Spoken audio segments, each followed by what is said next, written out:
The Queenstown Kings is a light-hearted sports drama that at times felt like it wanted to be deeper. It is a beautifully captivating story, and its authentic dialogue and backdrop does an excellent job in grounding the story in reality. It's just so relatable. You've seen these guys, know some of them, and some of us have even dated them. And the absolute cherry on top is having some of these guys nicknamed after legendary soccer players. Because if you've been anywhere in South Africa, you've seen a guy nicknamed Mercy, Ronaldo, Zidane, and for someone like me who has never seen a football match in full and knows absolutely nothing about the game, I know some of the names of these legendary soccer players due to the people that are nicknamed after them. This movie is nothing great, but I cannot bring myself to hate it. It is just so charming, and I am willing to overlook its flaws. It's the little things that just reel me in, like the dialogue, the nicknames, and the head coach of the Queenstown Kings, who is an absolute delight. And I can tell you now, nothing is as motivational as hearing him say, "Asambe boot." It's an easygoing sports movie about a young football player that after the death of his grandfather must face the return of his estranged father, a washed-up professional football player, while working towards his dreams of becoming a professional football player. As much as I enjoyed this movie and would certainly rewatch it, this is a review, and I do have some things that I didn't like about it. As much as this movie is lighthearted, it tries to tackle hard topics that it is not even remotely equipped to handle.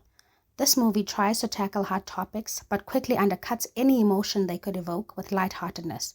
It wants to dip its toes in the darkness, but reality sometimes is just too dark, and it doesn't want to commit to that darkness. The dark plot points that it introduces don't go anywhere and do nothing to the main plot. They're just side quests that have nothing to do with the main story. The movie skates by gun violence, crime, substance abuse, like it's nothing. Because these plot points are nothing but an afterthought. They don't hinder the main plot.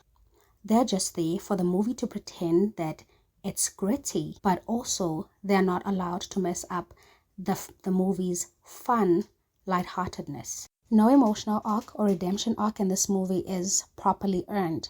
A lot of emphasis is placed on family and legacy, but no actual work is put into actualizing any of these relationships. It's just all is well that ends well.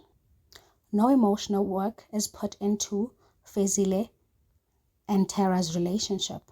They have one emotional conversation and then start training together and all is fixed. It's a long movie. It's over 2 hours, but it just doesn't feel fully realized. It lacks depth, doesn't explore anything it brings up, doesn't take itself seriously, and it suffers for that in the end. It just lacks emotion. And though unsatisfactory, it's fine for a mindless watch. But if you're looking for something deep or immersive, it won't work. This movie does not want you to overthink it. Just consume the product and then throw it out of your mind. Because if you start thinking about it, you start seeing the cracks in the foundation. And it just doesn't work.